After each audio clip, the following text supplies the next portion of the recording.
Sure, here's section 1 of the script for your faceless video titled, The Infidelity That Shattered Everything. With a word count of at least 760 words, written in a straightforward, emotionally gripping storytelling format with no fluff, no repetition, and designed for faceless narration. You never expect the person you love most to be the one who betrays you. My name is Ethan, and for the longest time, I thought I had everything figured out. I met Claire in college. She was sharp, confident, and had this way of making every room feel lighter. We started dating in our final year, and by the time we both graduated, we knew we wanted to build a life together. We got married 2 years after college. Claire got a job in marketing, and I was working in IT support. We weren't rich, but we were stable. We had plans: buy a house, start a family, travel a bit before settling into routine. We even talked about names for our future kids, where we'd grow old together. All the things you dream about when you think you've found your person. Our days were filled with the usual: work, dinner, Netflix, sleep. Nothing extraordinary, but it felt solid. She worked a lot. Sometimes she brought her laptop to bed, tapping away into the early hours. I'd ask if she was okay, and she'd always say the same thing: just deadlines. I didn't push. She had always been career-driven, and I respected that. Looking back now, there were signs. Not obvious ones, but little things that didn't quite add up. She started locking her phone. She used to be the type who didn't care if I scrolled through to find a picture, but now her phone was always face down, always password protected. She started going out more after work: happy hours, client dinners, networking events. I asked about her coworkers, and that's when I first heard the name Ryan. Ryan was, according to her, just another marketing manager. Total nerd, she said. Talks too much about data and has a man bun. I laughed it off. The way she dismissed him made me feel stupid for even raising an eyebrow. But his name kept coming up. Every time I asked about her day, somehow he'd make an appearance. Always in passing, always casually. I didn't think much of it then. Claire's mood started changing. She got distant. She'd brush off any affection. If I leaned in to kiss her neck while she cooked, she'd move away, claiming she was just tired or distracted. She stopped laughing at my jokes. Conversations turned into one-word replies. I asked her more than once if something was wrong. It's just stress, she'd say. Work is overwhelming. I wanted to believe her. I really did. One night, I was doing laundry and found a folded piece of paper in the pocket of a blazer I'd never seen her wear to work. It was a hotel receipt, 2 nights ago, under her name, for a room booked in a boutique hotel across town. I stared at it for a long time, trying to make sense of it. Maybe it was for work. Maybe the company booked it for some conference. I asked her about it later that night. She didn't flinch.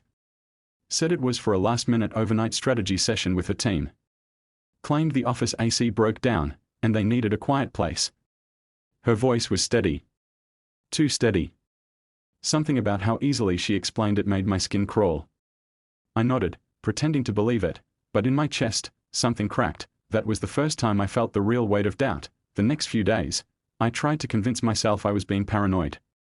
I even told myself that checking her phone or asking more questions would make me seem controlling. But the distance between us was growing.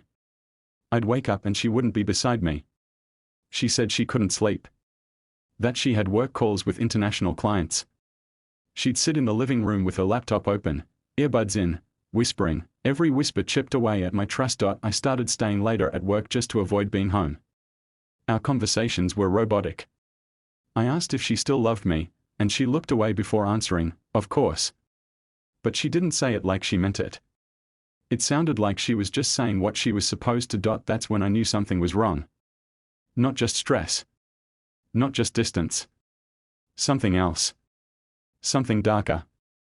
But I still didn't want to face it. It's strange how your brain tries to protect you from pain by pretending everything is okay. But denial only lasts so long. One night, she came home later than usual. Her hair was wet like she had just showered.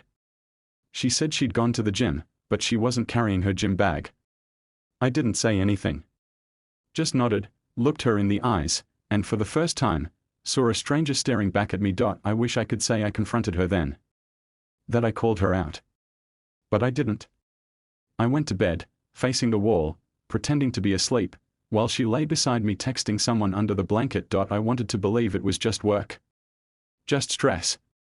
Just anything but what it really was, but deep down, I knew, and once that seed of doubt takes root, everything begins to unravel. Word count, 772 words, section 2 coming next. Ready when you are. Of course, here is section 2 of the story, continuing directly from section 1, written in a tight, emotionally intense, and direct style, with no repetition and a minimum of 760 words. After that night, I stopped pretending.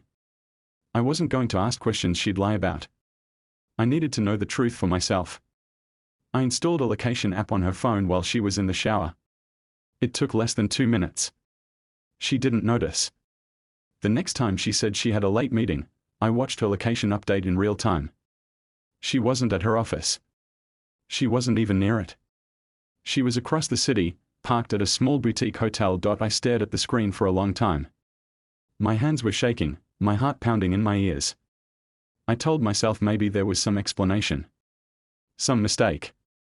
But I knew better. I got in my car and drove. I parked a few lots away. I sat there watching the entrance until I saw her walk out, side by side with a man I had never seen before.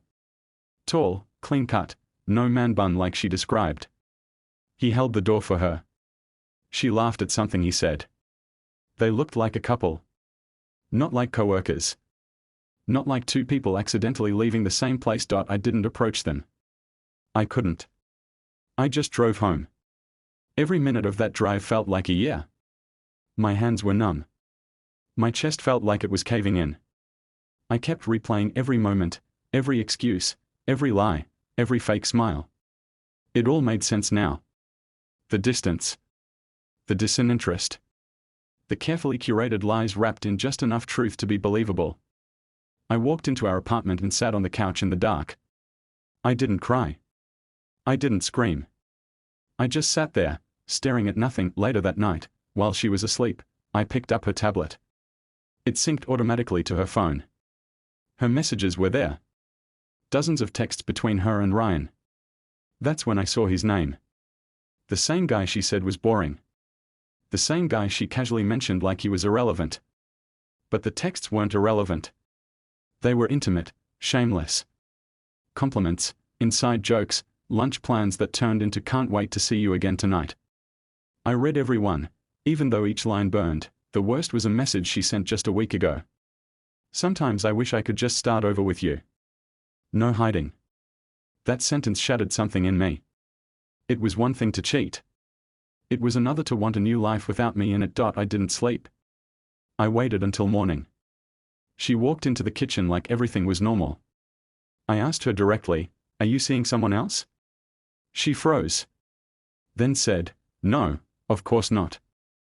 Her voice was steady. Too steady. I told her I saw her at the hotel. I told her I read the messages. Her face changed. The lie collapsed instantly. She sat down. Quiet.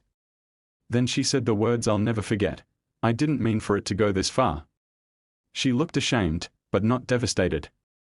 She said it started as harmless flirting at work. Late nights, inside jokes, venting about stress. She said she felt seen in a way she hadn't felt in a while. I asked if it was physical. She nodded. She said it had been happening for about 4 months. I asked her why she didn't just talk to me.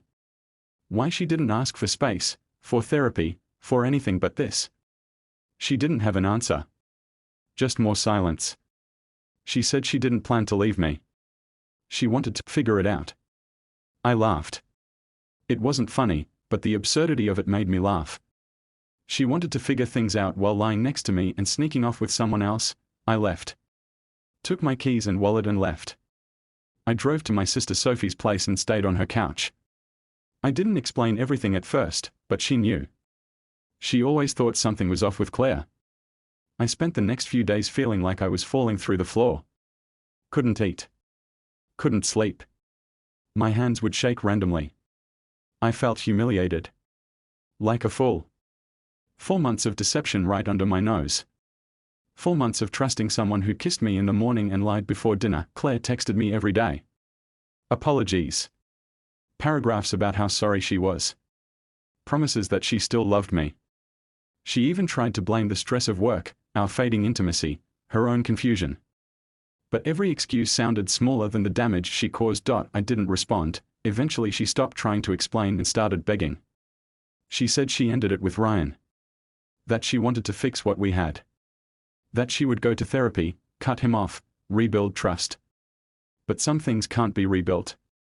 Some things are too broken. The truth is, I didn't even feel anger anymore. Just emptiness. Like the version of my life I believed in had been erased. I realized love without respect is just a trap. A slow decay. I had been holding on to a relationship that only I was showing up for. That night, I sat in Sophie's living room, staring at the wall, and made a decision. I wasn't going back. Word count, 773 words, ready for section 3 when you are. Absolutely, here is section 3, continuing with the same tight, emotionally raw tone, with no fluff or repetition, designed for faceless narration and maintaining a minimum of 760 words. I filed for divorce the following week. I didn't tell her in person. I sent the papers through a lawyer. There wasn't anything left to talk about. Her reaction didn't surprise me. She called once, left a voicemail crying. I deleted it without listening all the way through. You don't come back from betrayal like that. You don't negotiate with someone who already made a choice to betray you over and over. The silence that followed was the hardest part. Not just the absence of her, but the absence of noise in my head. 4 months I had been filled with doubt, pain, confusion. Now that it was over, all I had left was space. Too much of it. Empty rooms. Cold dinners. My name on documents she used to sign beside me. It was like grieving someone who was still alive, still walking around, just not yours anymore. Claire tried to talk again about a month later. She sent a message saying Ryan ended things with her. Apparently, once the secrecy was gone, the excitement disappeared too. She was alone. She said she made a mistake. That she never stopped loving me. That she didn't think I'd actually leave. And maybe that's the worst part, she thought I'd tolerate it. She thought I'd stay, just like before, pretending not to notice while she lived a double life. I didn't respond. There was nothing left to say. In the weeks that followed, I broke in ways I didn't expect. I wasn't crying or screaming. I was just numb. Days passed without me noticing. I stopped caring about work. Food tasted like nothing.